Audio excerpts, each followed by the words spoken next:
The throne room shouldn't exist in reality. Walls carved from something that looked like frozen starlight rose 3 stories high. Morning sun filtered through crystalline panels, painting everything in shades of silver and gold. The air itself seemed to hum with a frequency Caspian could feel in his chest rather than hear. And there, standing before the throne, holding a piece of parchment that would ruin his life, was the most beautiful woman in 7 star systems. Queen Serafina Valen. Her pale eyes fixed on him. Those long, pointed ears caught the light with each slight tilt of her head. She looked exactly as she had the first time he'd seen her, luminescent, untouchable, and now holding evidence of his complete idiocy in her elegant fingers. The wax seal was broken. She'd read it. Every single word. So, Serafina said, her voice carrying that accent from languages older than his entire planet's civilization. "You want to marry me?" Caspian's heart stopped, then restarted, then briefly considered stopping again for good measure. 3 months earlier, Caspian Reed had been desperately ordinary.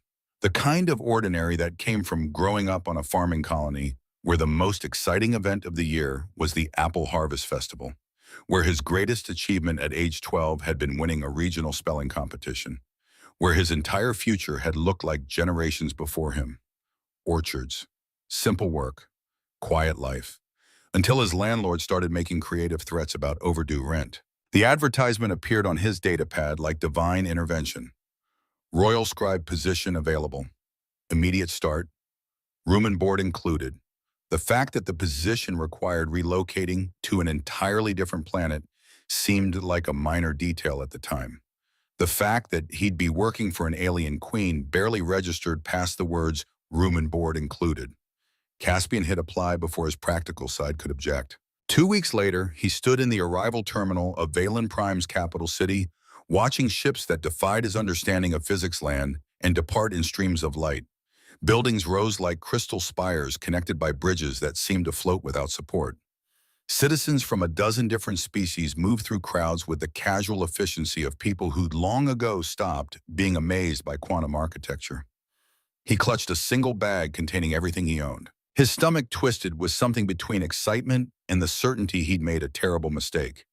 Caspian Reed, the woman who approached, looked human enough. Mid-40s, sharp features, skin with that faint iridescence that marked Valen natives. She wore dark robes that suggested authority and carried herself like someone who'd perfected the art of managing chaos. "That's me," Caspian said, trying for confidence and landing somewhere near anxious enthusiasm. "Neris, Palace Major Domo, this way."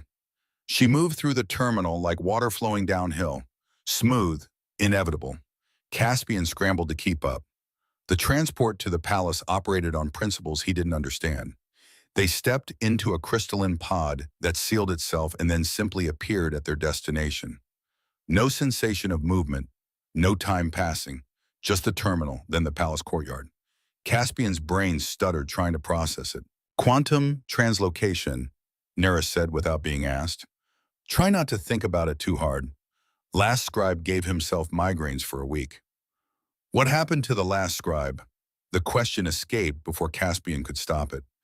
Neris's expression did something complicated. Promoted, very suddenly, stop worrying, which of course made Caspian worry more. The palace rose before them like a monument to impossibility. Spires that caught clouds. Walls that pulsed with soft blue light from some internal power source. Gardens where flowers bloomed in colors that didn't exist in normal human perception, their petals releasing bioluminescent pollen that drifted upward instead of down. "The quantum architecture takes getting used to." Neris continued, leading him through corridors that seemed to shift subtly when he wasn't looking directly at them. "Don't trust your peripheral vision for the first month. The hallways like to play tricks. The hallways are sentient. Everything here is at least partially sentient. You'll adjust." Caspian wasn't sure about that. They passed guards whose armor shifted between solid and liquid states. Servants from species he'd only seen in textbooks. Windows that looked out onto views that shouldn't be possible from the same building. And then Neris stopped before massive doors embedded with what looked like actual stars. "Council chamber is through here. Her Majesty is currently in session. You'll begin immediately." The doors opened without anyone touching them. The chamber beyond stole whatever breath Caspian had left. Curved walls rose toward a domed ceiling embedded with constellations that moved. The air hummed with that bone-deep frequency he'd felt in the throne room, but stronger here, more present. Council members sat in a semicircle. Diplomats from species he couldn't begin to identify. All of them radiating the kind of power that came from ruling star systems. And seated upon a throne that appeared carved from frozen starlight itself, Queen Serafina Valen. Images during the application process hadn't prepared him. Nothing could have prepared him. Her skin held an almost luminescent quality, as if moonlight had decided to take physical form and walk among lesser beings. Dark hair cascaded over shoulders draped in fabrics that shimmered with colors Caspian was fairly certain his eyes weren't evolved to properly see. But it was her ears that truly marked her as other. Long, gracefully pointed, adorned with delicate silver rings that caught the light with each slight movement of her head. She was, Caspian realized with creeping horror, the most beautiful being he'd ever seen. "The new scribe, Your Majesty," Neris announced. Every eye in the chamber turned toward him. Caspian attempted what he hoped was an appropriate bow. He'd practiced that morning in his quarters. But standing here with actual royalty and actual diplomats watching, he couldn't remember if he was supposed to go down on one knee or two, or possibly just nod respectfully. He ended up doing an awkward combination of all three that made his knee crack audibly. Several council members tried unsuccessfully to hide their amusement. Serafina's pale eyes fixed on him, sharp as winter stars, her expression utterly unreadable. "Rise," she said, that voice, that accent suggesting languages far older than his own. Caspian stood, wobbled slightly, made his way to a desk positioned to the right of the throne. Someone had helpfully laid out parchment, several quills, and what appeared to be an inkpot, though the liquid inside shifted colors like oil on water. "We're finalizing a trade agreement with the Vidian Collective," Serafina continued, returning her attention to the gathered diplomats. "Article 7, subsection 3 requires clarification regarding the tariff schedules." Caspian dipped his quill, positioned it over the parchment, and immediately discovered that alien ink had very different properties than what he was used to. The first strokes splattered spectacularly, droplets across the page in what would have made an interesting abstract painting, but decidedly unprofessional documentation. Several more droplets landed on his shirt. One reached the floor. In the sudden silence, Caspian heard that droplet hit marble with a sound like a tiny bell. Serafina's gaze shifted to him again. Her ears twitched, almost imperceptibly. Her mouth curved at one corner.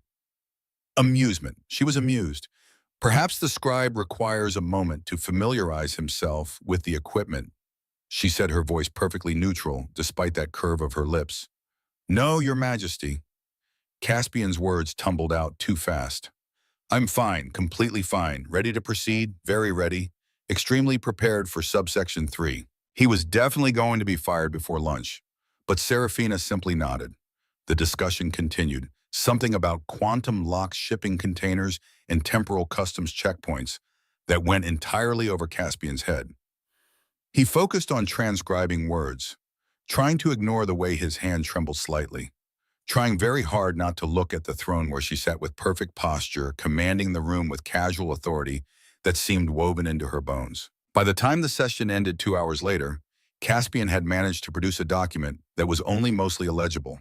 He'd also developed a cramp in his writing hand and a growing suspicion that he'd accidentally documented several clauses completely backward. As council members filed out, Neris appeared at his elbow. "Not your finest work," she observed, glancing at the parchment. "I'm aware. But you didn't faint or flee. That puts you ahead of 3 previous candidates." She handed him a cloth for his ink-stained fingers. "The gardens are nice this time of evening. Good for clearing your head."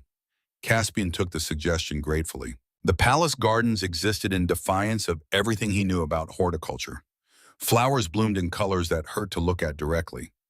Trees grew in impossible spirals, their leaves chiming softly in wind that seemed to come from no particular direction.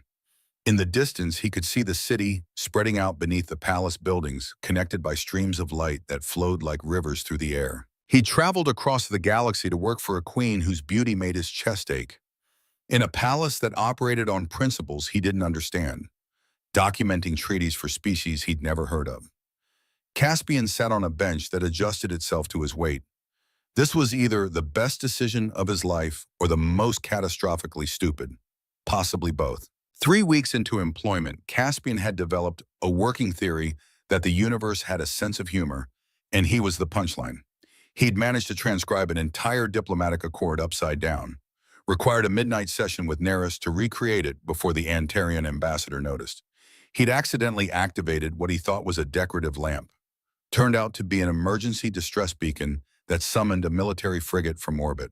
And just yesterday, he'd somehow dated a document as the 34th of June, a month that didn't exist on any known calendar system.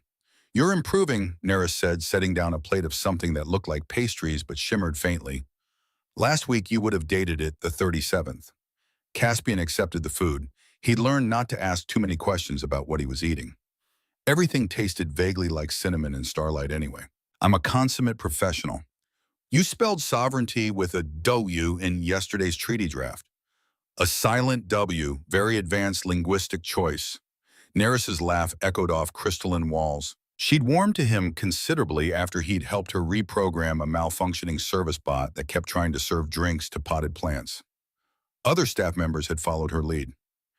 Caspian found himself part of a strange family of beings from a dozen different worlds, all keeping the palace running, while nobles argued about temporal trade rights and interdimensional shipping lanes. "Council session in an hour," Neris reminded him. "Economic summit. Try to stay awake this time." "I was awake during the last one." "Your gentle snoring suggested otherwise." Caspian had no defense for that. Economic summaries delivered in monotone by the Treasurer of Fiscal Oversight could put a caffeinated insomniac into a coma. He gathered his materials, made his way to the council chamber. The morning session proved every bit as tedious as Neris had warned. An endless parade of charts, graphs, and projections that apparently required quantum computers to fully comprehend. Caspian transcribed dutifully, his mind wandering to the breakfast pastries, to the strange bird-like creatures he'd seen in the gardens, to anything except the current discussion of trade deficits in the Outer Rim territories. Serafina sat perfectly still on her throne, her attention seemingly absolute. But Caspian had been watching her for weeks now, cataloging details he had no business noticing. He saw the way her ears twitched slightly when the treasurer hit a particularly tedious subsection, caught the moment her eyes glazed over during an explanation of compound interest rates across 3 different temporal zones. And then, for just a fraction of a second, she yawned, so quick, so carefully hidden behind one hand, that Caspian was certain no one else noticed. But he did, and something about seeing that tiny crack in her regal composure made his heart do an uncomfortable flip. She was bored. Queen Serafina Valen, ruler of a planet-master diplomat who'd negotiated peace treaties with species that communicated through aggressive posturing and ritual combat, was bored senseless by budget allocations. Caspian bit the inside of his cheek to keep from smiling. The session dragged on. The treasurer moved to 3-dimensional projections that rotated in midair, economic models that looked like abstract art. Caspian was contemplating whether anyone would notice if he stabbed himself with his quill just to feel something, when the palace itself interrupted, a low hum built in the walls. The holographic projections flickered, and then with a sensation like reality hiccuping, everyone in the council chamber began to float. Gravity had apparently decided to take a break. The Terran ambassadors shrieked, their tentacles flailing as they drifted toward the ceiling. The treasurer grabbed desperately at floating charts. One council member, a dignified, elderly man from the Northern Territories, rotated slowly while making sounds that suggested he was reconsidering his career choices. Caspian, lacking any kind of personal stabilization technology, found himself rising inexorably upward. He grabbed at a curtain, missed, ended up doing a graceless tumble that left him hanging upside down from a decorative sconce, his legs tangled in fabric, his quill and parchment floating serenely past his face. Serafina naturally remained perfectly composed. She touched something on the silver cuffet at her wrist. While everyone else flailed and panicked, she simply stopped floating, hung there in midair with the same regal bearing she displayed on her throne, as if defying gravity was just another Tuesday. "The stabilizers appear to be malfunctioning," she observed, her voice calm. "This session will continue once maintenance." Her eyes found Caspian, hanging upside down, face red, hair standing in directions that suggested he'd been struck by lightning. Her ears twitched, and Caspian could absolutely swear he saw her lips curve in genuine amusement. "Someone fetch maintenance," she said, "and perhaps a ladder for the scribe." 20 mortifying minutes later, after Neris had rescued him with an extendable maintenance ladder, and gravity had been convinced to return to normal functionality, Caspian found himself back at his desk. His notes were scattered across 3 different levels of the chamber. His hair still stood up in directions. His dignity had left the building entirely. The session resumed. Serafina continued as if nothing unusual had occurred.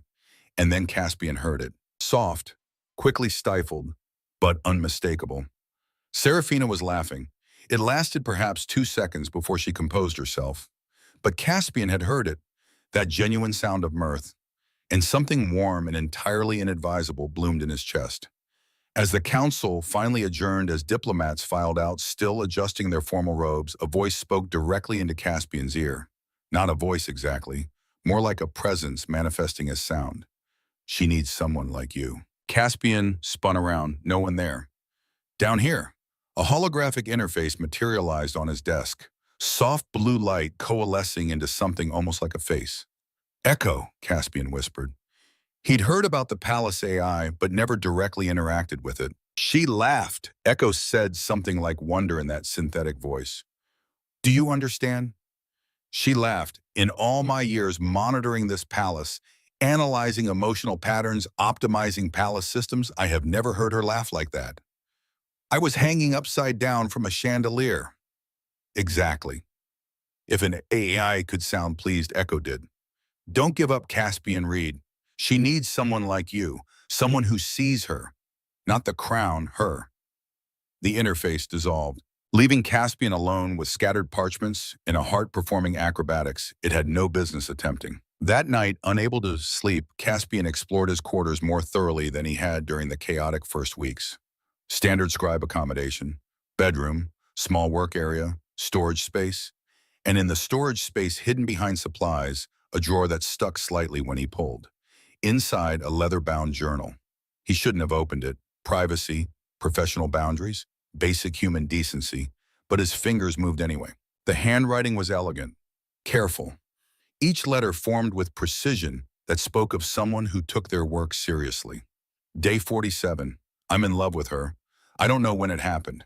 Somewhere between watching her negotiate peace with the syndicate delegation and seeing her speak kindly to the maintenance staff who repair the quantum generators. She's extraordinary, and I'm nobody. Caspian's heart began to pound. Day 93. She looked at me today, really looked, as if seeing me for the first time. I allowed myself to hope. Foolish. Day 141.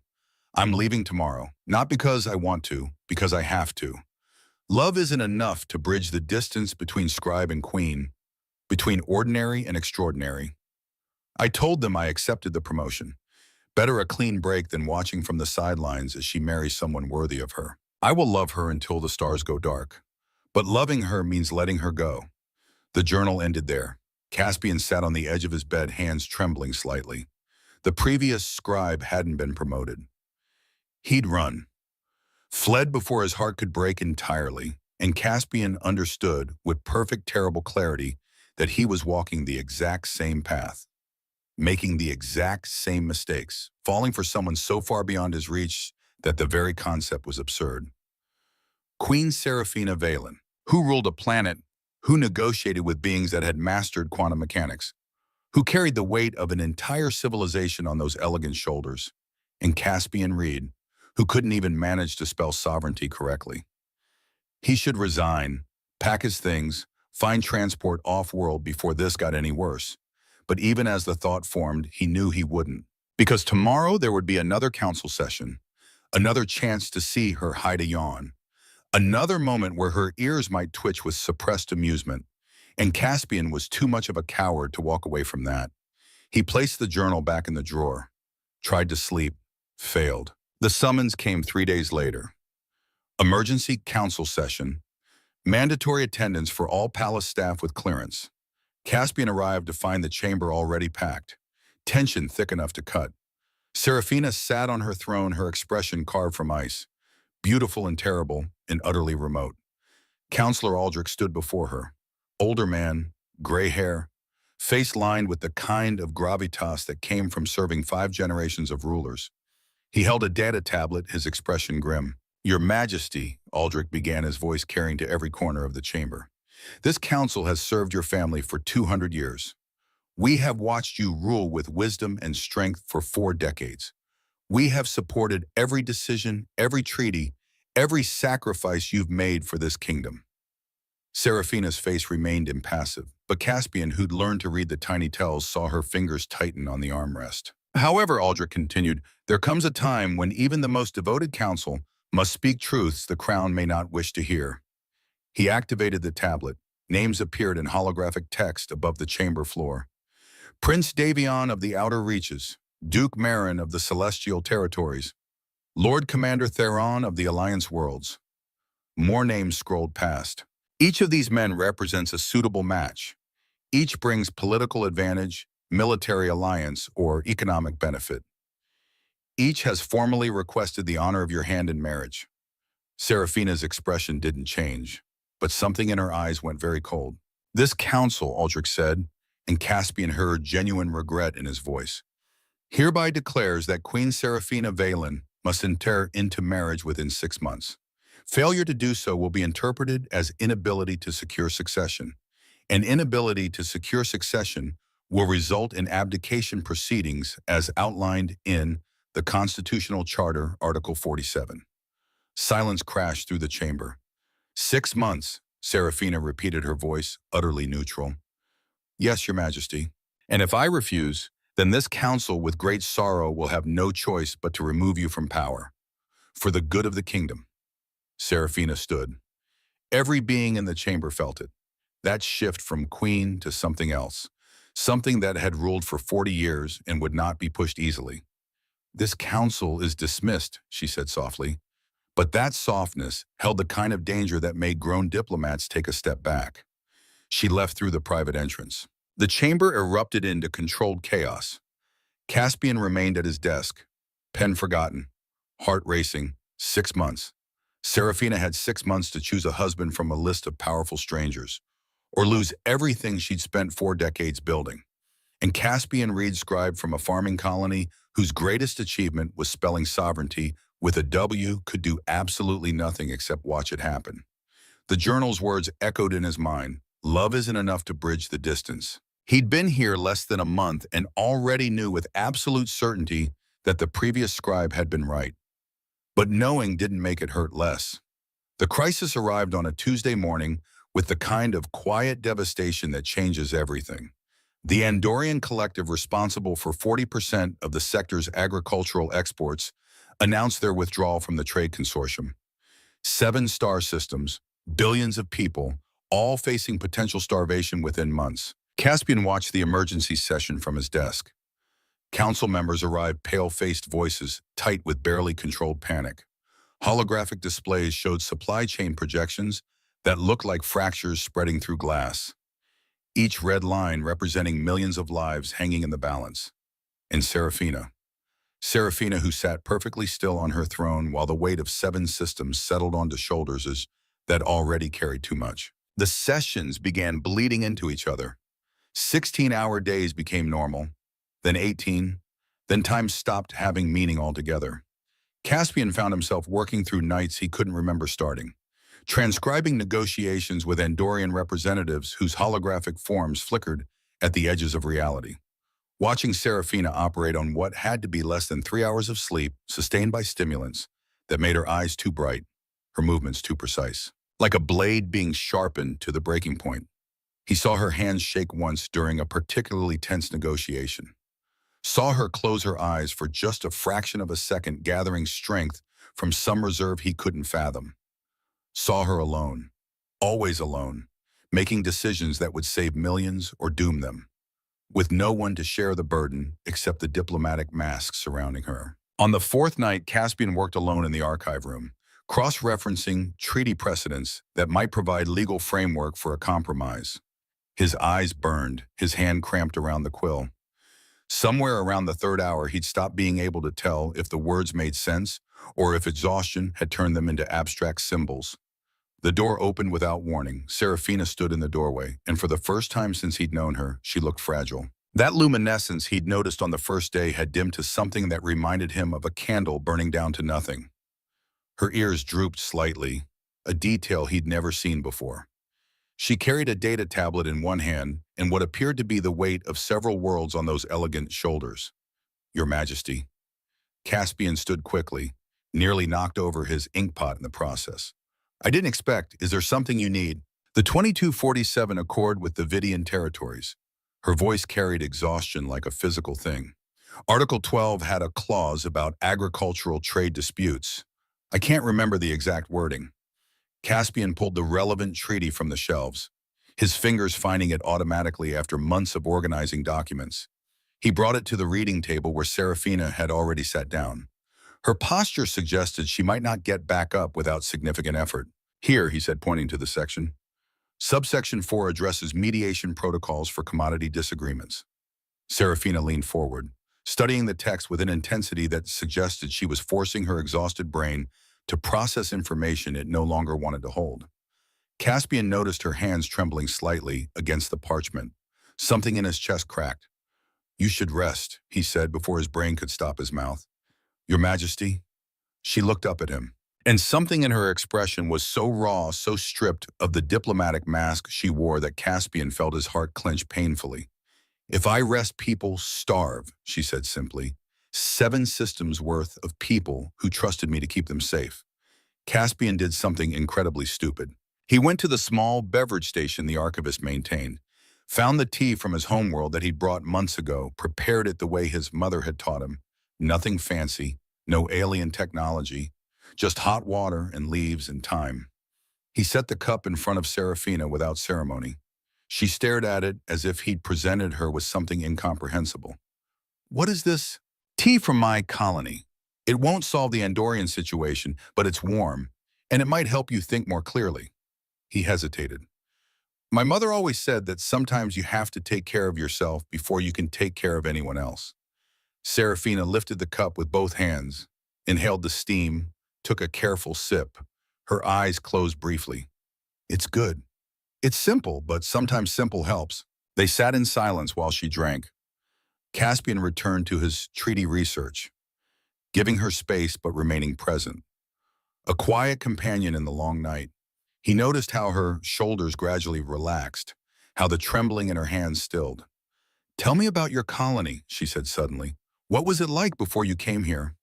Caspian blinked at the unexpected request. "Small. Quiet. We grew apples mostly, some pears. My family's orchard was nothing special, but the trees were old and the fruit was reliable." He smiled at the memory. The sky at night was overwhelming, no light pollution, no city glow, just stars everywhere. So many you couldn't count them even if you tried your whole life. Serafina listened with an attention that made his simple words feel important, as if the story of a farming colony scribe mattered as much as trade negotiations and diplomatic protocols.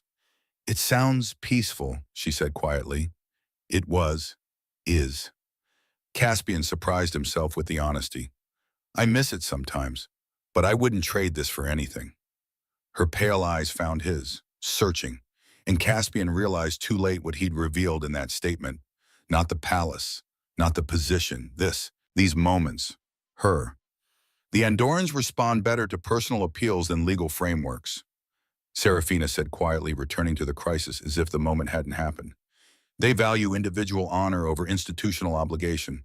If I can convince their matriarch that withdrawal would be personally dishonorable rather than just economically inadvisable." She was thinking aloud, working through the problem. And Caspian recognized the shift in her expression that meant pieces were falling into place in that brilliant mind.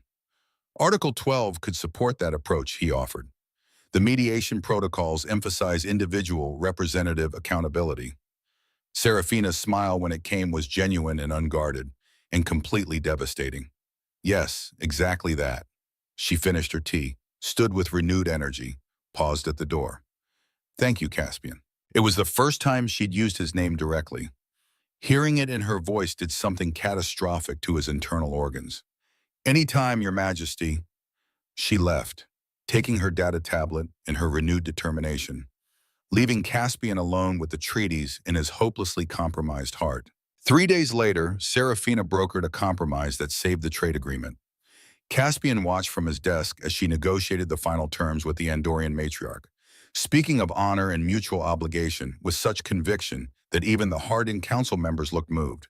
When it was done, when the signatures were recorded and the crisis averted, Serafina allowed herself a smile that reached her eyes. Real, unguarded, bright, and Caspian's heart didn't stand a chance. But the celebration was short-lived. The very next morning, the suitors began arriving. Prince Davion came first, tall, handsome in that classical way that suggested generations of careful breeding. He brought gifts that required entire cargo ships, spoke 5 languages fluently, had negotiated 3 major peace treaties before his 30th birthday. Caspian transcribed the formal reception from his desk. Watching this perfect specimen of royalty offer Serafina everything a queen could possibly want: political alliance, military strength, a partnership of equals. Serafina received him with perfect diplomatic grace. But Caspian, who'd learned to read the tiny tells, saw the way her shoulders tensed, saw the careful mask slide into place. 2 days later, Duke Marin arrived, older, dignified, brought economic projections showing how their union would stabilize 3 entire sectors.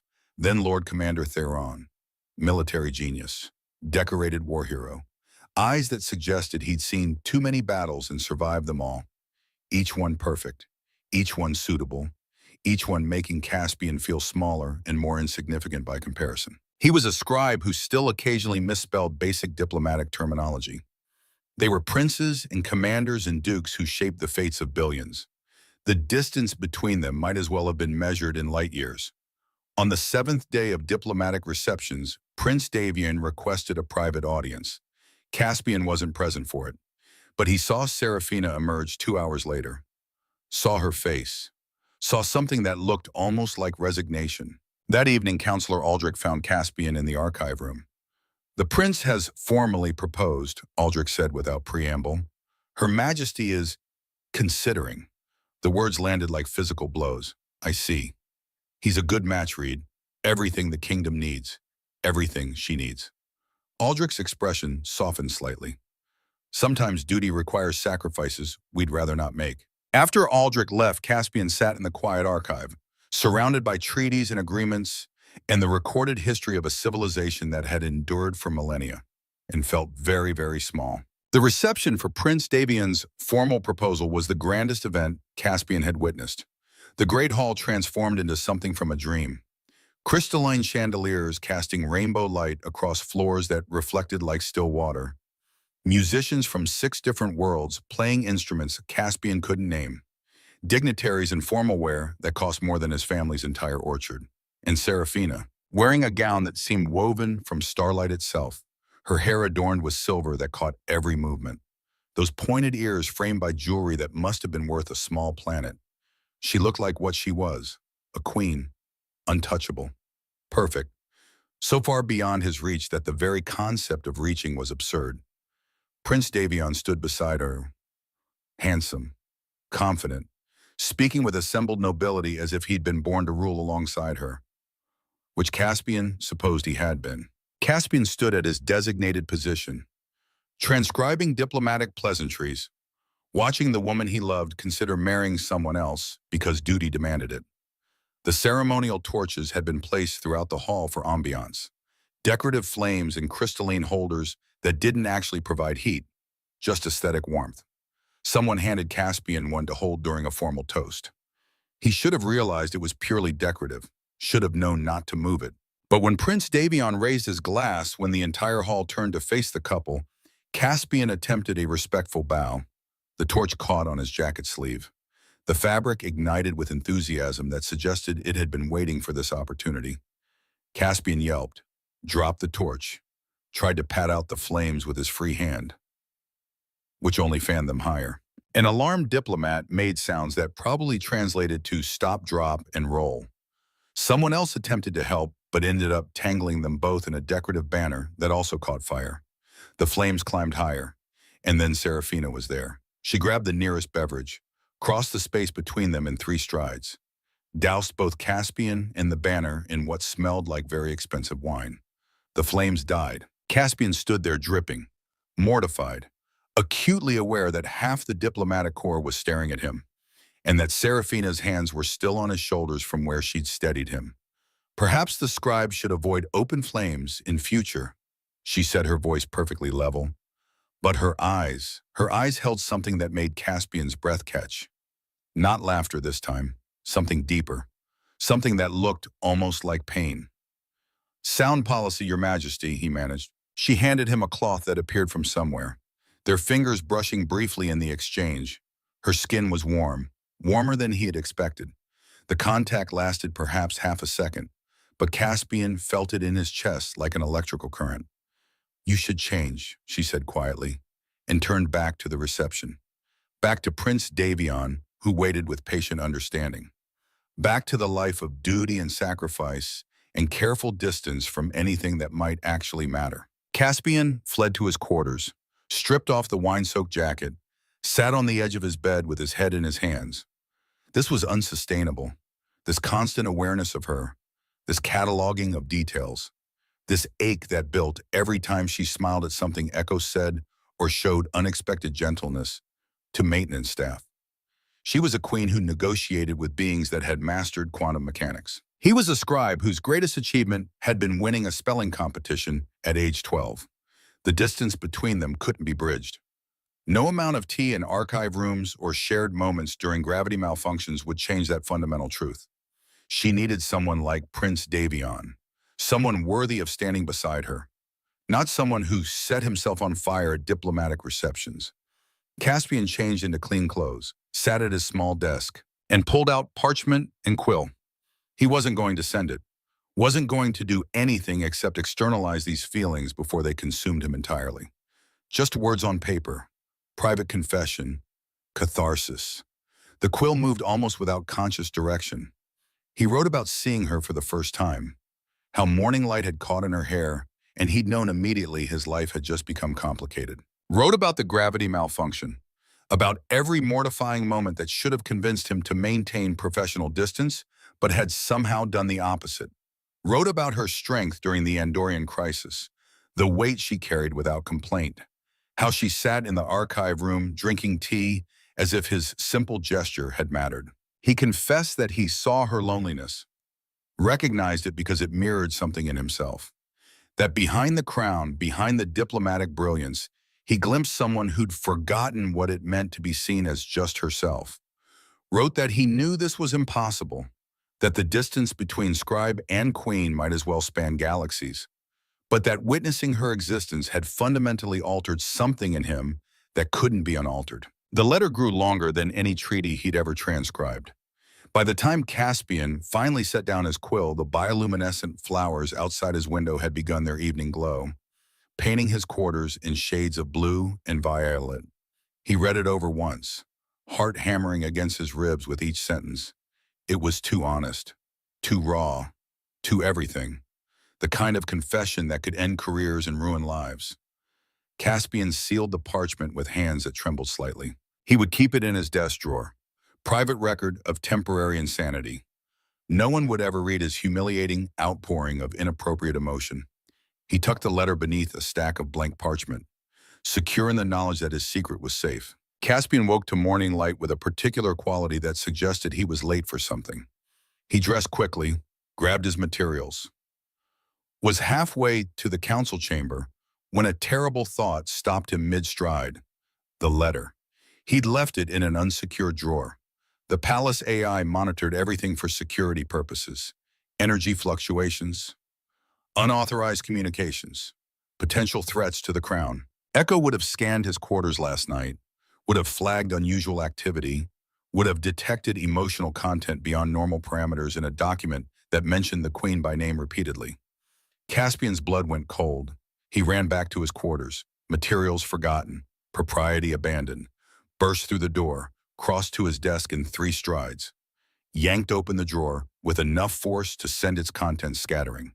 The letter was gone. Just gone, as if it had never existed. The blank parchment remained.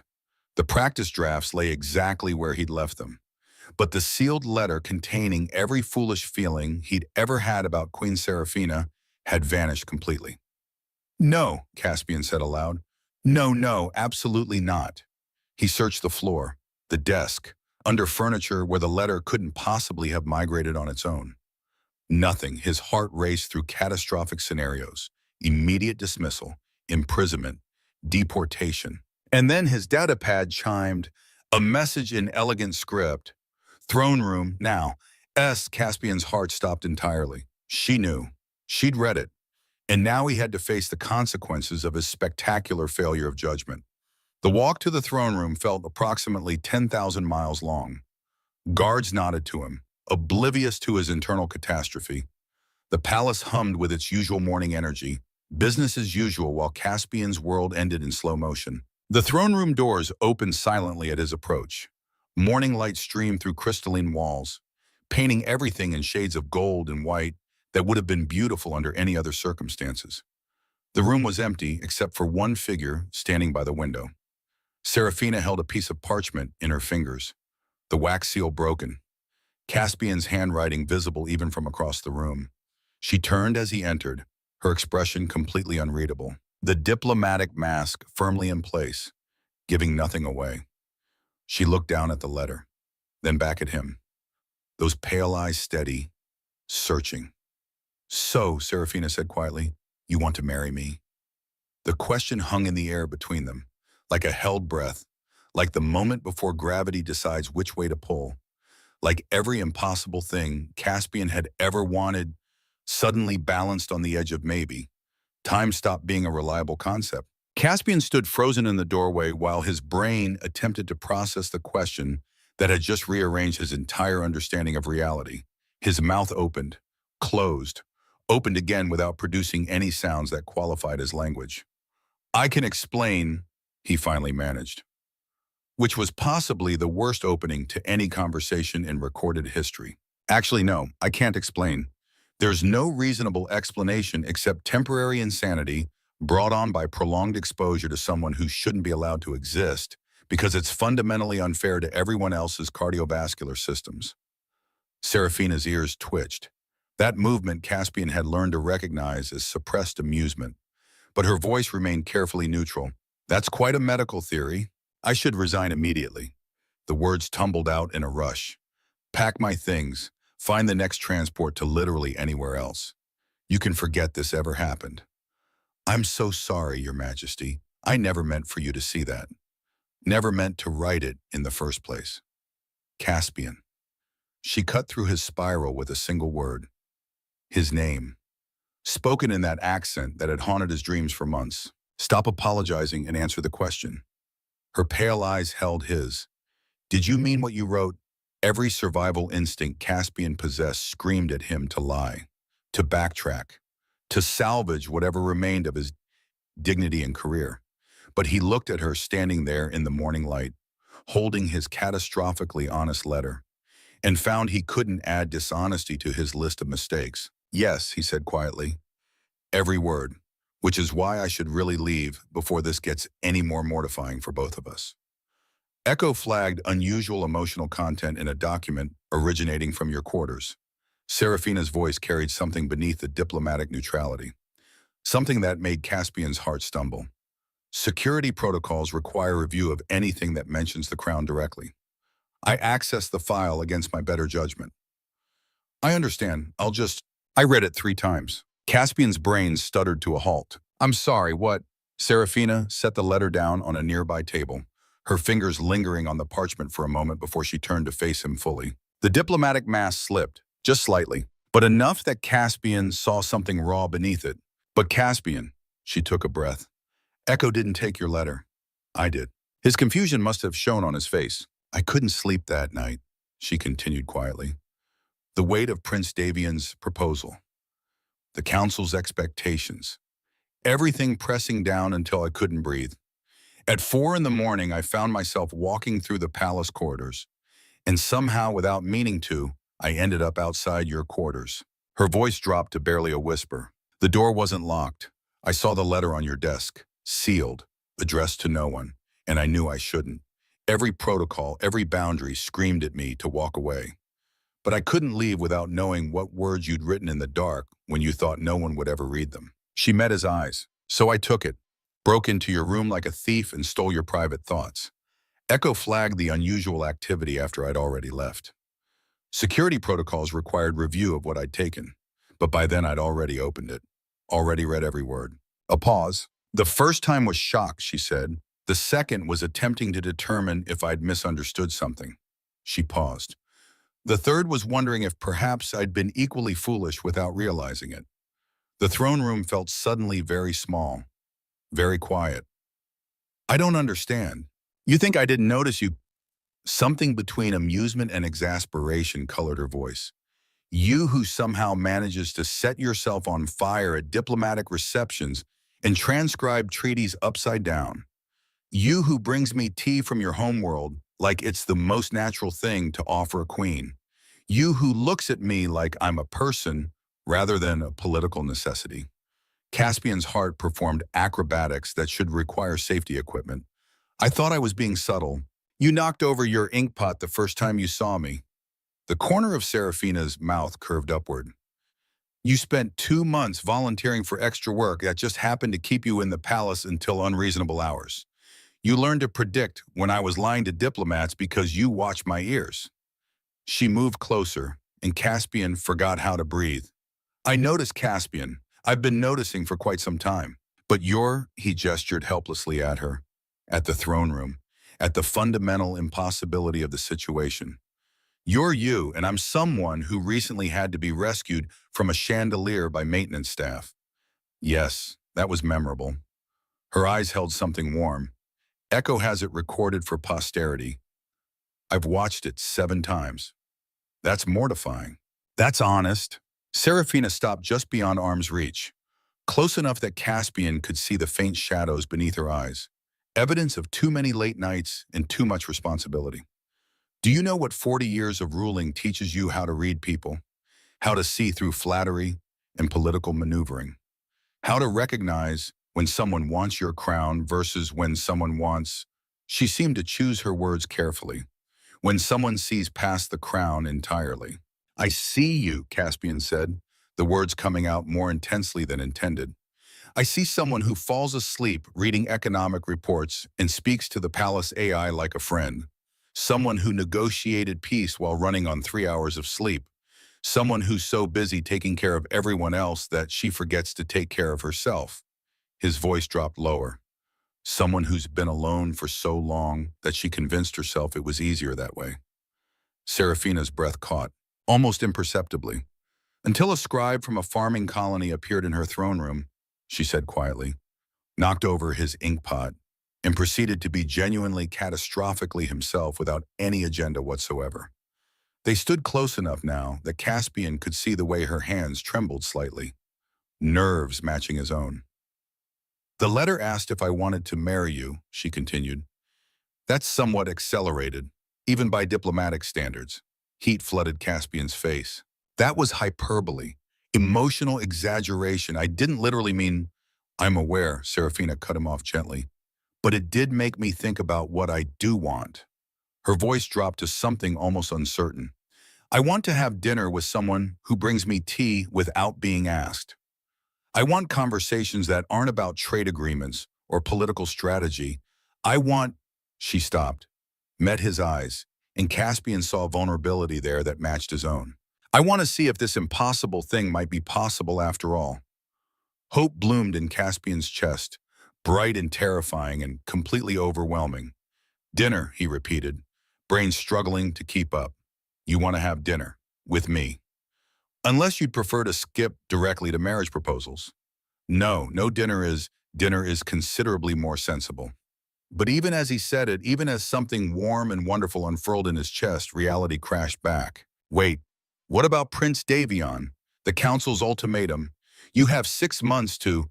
I know what I have. Serafina's expression shifted, something harder settling into place. Which is why you need to understand what you're agreeing to. She moved to the window, looked out over the city spreading beneath the palace. If I choose dinner with you, Caspian Reed, it won't be simple. It won't be easy. The council will see it as defiance. Prince Davion will take offense. Every noble family in 7 systems will question my judgment. She turned back to face him. And if I refuse to marry someone they deem suitable, they will remove me from power. Everything I've built for 40 years, every treaty, every alliance, every careful step toward peace, all of it could crumble. The weight of it settled between them. Real, undeniable. Choosing you might cost me the throne, Serafina said softly. And if I lose the throne, millions of people who depend on this kingdom's stability will suffer. Can you live with that? Can you look at me knowing your presence in my life might destroy everything I've worked for? The question hung in the air, and Caspian understood that this was the moment, the choice that would define everything that came after. He could step back, make it easy for her, walk away and let her marry Prince Davion and fulfill her duty. Or he could be honest one more time. Your Majesty, he began. Serafina. What? My name is Serafina. Her voice carried something raw, and I need to hear you say it. Not the title, not the crown, just my name. Caspian's heart hammered against his ribs. Serafina. She closed her eyes briefly, as if hearing her own name from his lips was something precious. In the letter, Caspian continued, I didn't write about marriage or thrones or kingdoms. I wrote about you deserving to be loved, not because you're a queen, but because you're Serafina. He took a step closer. The woman who carries the weight of 7 systems on her shoulders, but still finds time to be kind to maintenance staff who fix quantum generators, who speaks to Echo like she's family, who hides yawns during budget meetings and reads economic reports before bed even though they bore you senseless. Another step. Who sat in an archive room at 3 in the morning drinking tea from a farming colony like it was the most normal thing in the world. Because for just a moment, you could be someone other than the queen everyone needs you to be. Serafina's eyes opened, bright with unshed tears. I can't promise this won't be complicated, Caspian said. I can't promise the council won't fight it or that choosing me won't have consequences. But I can promise that every single day I will see you, not the crown, not the political necessity, just Serafina. His voice broke slightly.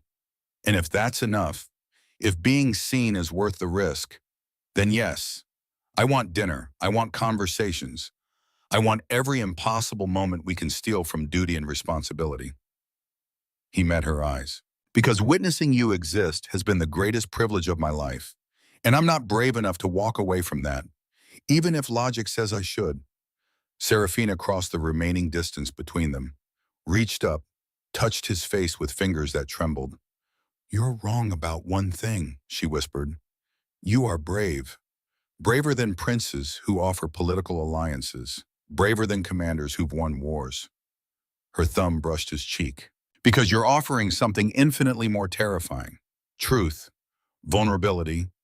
The courage to feel something real when every instinct says to protect yourself. She smiled, small and genuine and devastating. So yes, Caspian Reed, let's have dinner.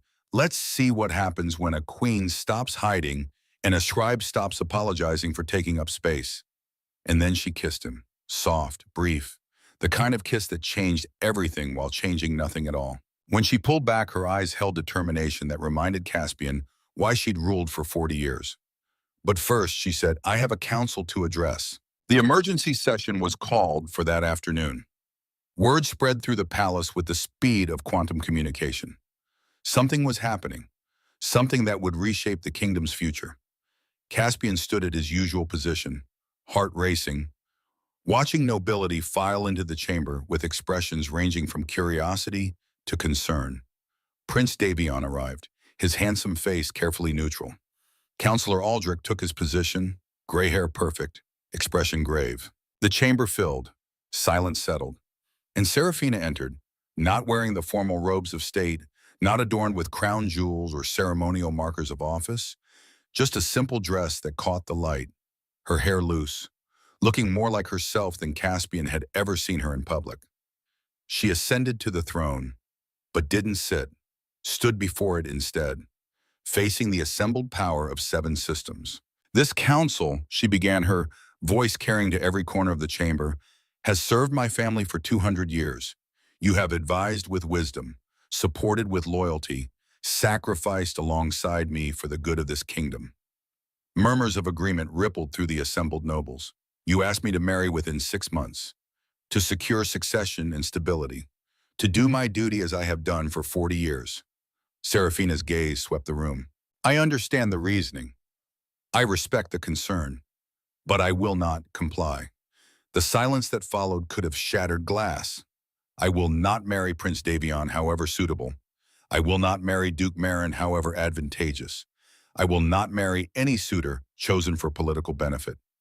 Prince Davion's expression remained carefully blank, but Caspian saw the tightness around his eyes.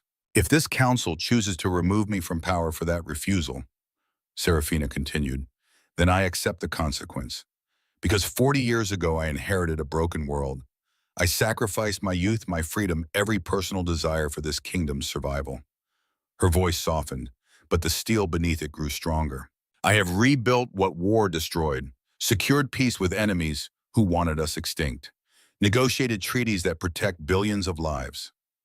I have given everything I had to give. She paused. Except one thing, the thing I kept locked away because duty demanded it. The ability to feel something real, to be seen as more than a crown, to choose connection over calculation. Her eyes found Caspian across the chamber, held his gaze. There is someone in this palace who sees me. Not the queen, not the political necessity, just Serafina. Someone who brings tea at 3 in the morning and sets himself on fire at diplomatic receptions and writes letters filled with the kind of honesty that terrifies and heals in equal measure. Gasps rippled through the assembly. Every eye turned toward Caspian, who felt his face burn but refused to look away. I do not ask this council's permission to pursue that connection, Serafina said. I do not seek approval or blessing. I simply tell you the truth, that I am done sacrificing the last piece of myself that remains unscarred by duty. Her voice rose, filling the chamber with the kind of power that came from 40 years of command. So remove me if you must. Find another ruler. Install someone more willing to be a symbol rather than a person. But know this, I will not apologize for wanting to be loved for who I am rather than what I represent. Silence, absolute and complete. And then Counselor Aldrich stood, slowly, his aged face lined with something that might have been understanding. Your Majesty, he said quietly, 40 years we have watched you sacrifice. 40 years we have demanded more. More strength, more wisdom, more perfect execution of impossible duties. He looked around the chamber. Perhaps it is time we asked a different question. Not what the crown needs, but what the woman who wears it deserves. His gaze found Caspian, assessed, and something in those old eyes softened. We have asked her to be queen every moment of every day. Maybe, just maybe, it is time to let her be human for a few hours. He turned back to Serafina. This council has always served the crown. But the crown is worn by a person, and that person has earned the right to happiness. Aldrich's voice strengthened. I move that we revoke the marriage ultimatum, that we allow Her Majesty the freedom to pursue personal connections without political interference, that we trust the woman who has guided us for 40 years to make decisions about her own heart. Another council member stood. Then another. One by one they rose, until the entire chamber stood in silent acknowledgement. Not approval exactly, but acceptance. Serafina's eyes shone with tears she refused to let fall. Thank you, she said simply. The council dispersed. Prince Davion left without a word, dignity intact, and Caspian remained at his desk, heart racing, reality still catching up to what had just happened. Serafina descended from the throne, crossed the chamber, stopped before him. So, she said, that small smile playing at her lips, about that dinner. The private gardens at sunset were quieter than the grand courtyards, smaller, more intimate. Flowers bloomed in gentler colors here, blues and silvers that didn't hurt to look at, trees that grew normally instead of in impossible spirals. A table had been set beneath a canopy of leaves that chimed softly in the evening breeze. 2 places, simple food from Caspian's homeworld alongside delicacies from Serafina's. No servants, no ceremony. Just 2 people sitting down to see if the impossible might work after all. Caspian reached for his wine glass, knocked it over immediately. Red liquid spreading across the white tablecloth in a pattern that would definitely stain. I am so sorry. I told you I was terrible at this. Give me 5 minutes and I'll probably set the candles on fire, or accidentally insult your ancestors, or... Serafina laughed, real laughter, the kind that came from somewhere deep and genuine. I'm counting on it, she said. Her hand found his across the table, warm and solid and real. No more apologies, Caspian Reed.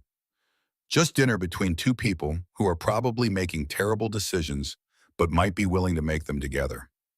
Above them, the bioluminescent flowers began their evening glow, painting everything in shades of blue and violet. And somewhere in the palace systems, Echo observed through sensors and cameras, calculated probabilities and emotional patterns, and logged a single note in her records. Probability of successful outcome, 94.7%. Initial calculations confirmed. Human hearts are delightfully predictable when given permission to be honest. The stars beyond the garden had never looked brighter, and two people who'd been alone too long sat together in the growing dark, learning what it meant to be seen, to be known, to choose connection over every logical reason not to. Sometimes the bravest thing we can do isn't conquering kingdoms or negotiating peace. Sometimes it's admitting we're afraid, that we're unsure, that we feel things we don't have rational reasons for.